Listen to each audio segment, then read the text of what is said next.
Hello दोस्तों, नमस्कार। हमारे चैनल में आपका बहुत बहुत स्वागत है। दोस्तों, मैं आप लोग को बता दूं कि खेसारी जी का एक बहुत ही प्यारा सा मूवी जिसका नाम है डोली सजा के रखना। दोस्तों, अब तक 50 मिलियन हो चुका है। दोस्तों, 50 मिलियन हो चुका है। मतलब दोस्तों, एक तरह से जनता ने इतना प्यार दिया है इस मूवी को, इतना ढेर सारा लोगों ने देखा है, लाइक किया है।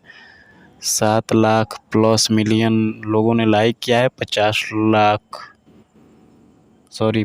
मिलियन लोगों ने देखा है। दोस्तों, मैं आप लोग को बता दूं कि खेसारी जी अभी अपने फेसबुक आईडी से पोस्ट करते हुए बताएं कि $1 मिलियन प्रेम से मन गदगद हो गईल बा। अगर अब तक नहीं देखे हैं तो आप तो आज देखी सब परिवार के साथ, लव यू ऑल। तो दोस्तों, देख सकते हैं, बहुत अच्छा फिल्म है। तो जाइए देखिए और बहुत सारा लाइक करिए, कमेंट करिए। तब तक के लिए चलते हैं। जय हिंद, जय भोजपुरी।